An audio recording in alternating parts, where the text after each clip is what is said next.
The Nigerian Labour Congress has directed its branches and affiliates to mobilize members for a nationwide protest rally on Tuesday, the 4th of February 2025, to demand the reversal of the 50% increase in telecommunications tariff by the Nigeria Communications Commission. In a communique issued at the end of a meeting of its National Administrative Council, the Congress said in the event of the government and NCC failing to attend to the complaints of workers, it would escalate actions, including the possibility of a nationwide boycott of telecommunication services and possible withdrawal of services. NLC called on the federal government, the Nigeria Communications Commission, and the National Assembly to engage in meaningful dialogue with critical stakeholders to review the proposed tariff adjustment within the context of the economic realities facing Nigerians.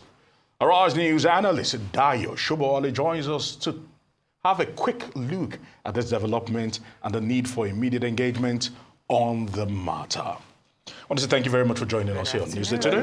Good afternoon. As usual. All right, so let's get it started. The NLC is blowing hot once again, and my own big question is this, because off the top of my head, looking at the modalities, how can they enforce this industrial action?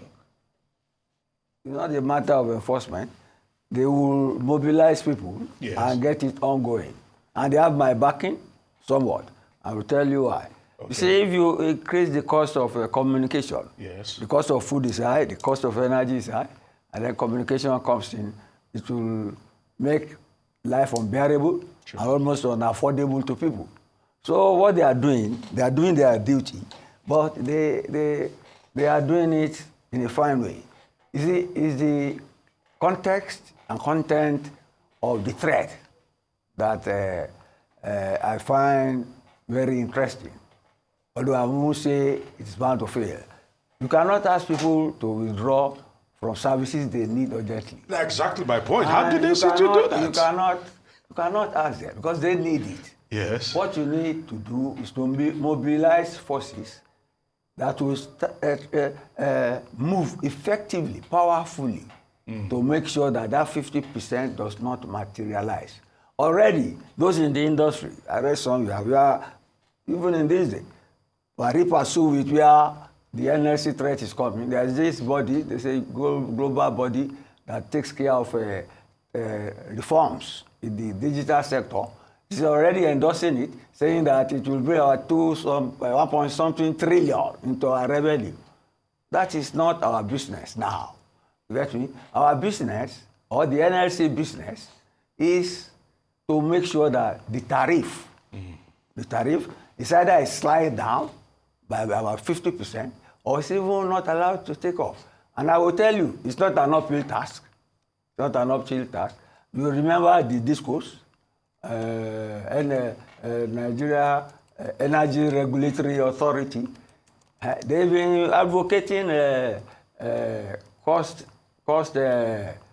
associated tariffs, cost reflective tariffs for a long time. But whenever they got to the National Assembly knew the impact.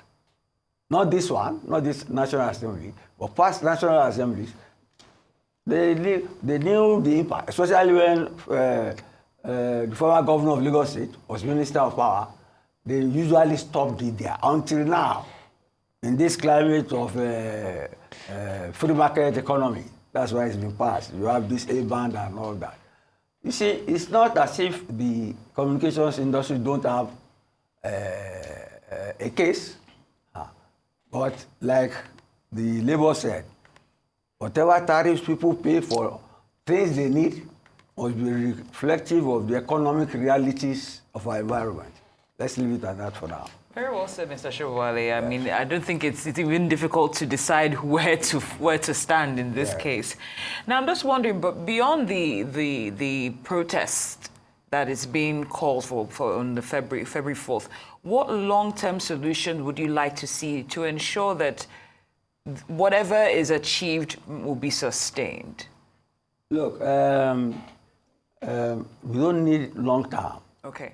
See, I have something in my mind. Because I'm not happy with it, let me tell you. I can afford it. But see, you have vulcanizers, fishermen, people who use this phone. That's their life. If you increase it, some of them will struggle to afford it, but you know it will be difficult for them to make ends meet. You see, the usual excuse for high cost of technology is that they are expensive to produce and to distribute. But I'll give you a fine example. You may laugh at it. See China and the US on AI. Okay. You see, the Americans, the top company, the NVIDIA, last year spent about $5 billion to produce its services and products. But a new one has come out of out of China, DeepSeek. Yes. He said it produced its own with $5 billion. So that has staggered their economy. You are the one to say billions. But you see, the Chinese, because they cut them off from technology, but they are the raw material, they too stop their own raw material and improve their own engineering. And of course, you have 25 billion somebody. So let our own technology people take a cue from that. Let them review their costs. Do you get it? Let them reduce their costs. That is the people they follow. All right. The stock exchange is in crisis because of that disparity in cost of innovation. All right, the political Nostradamuses will say that they saw this a mile away, that the Tinubu government will bring about tariff hikes, more taxes to be paid, and what have you. And we're beginning to see that, like you just mentioned, the cans that were kicked down the road. Who are the Nostradamus? The political Nostradamus, those that were predicting why did they vote for him then? Clearly. When you look at the numbers that voted for him, it was not entirely. You cannot say that each and every one of us voted for him. Okay. So, but that is democracy. Yeah, that's exactly. Trump is having his way. Not everybody voted for him. But total U-turn. So see, you don't respect separation of power or democracy.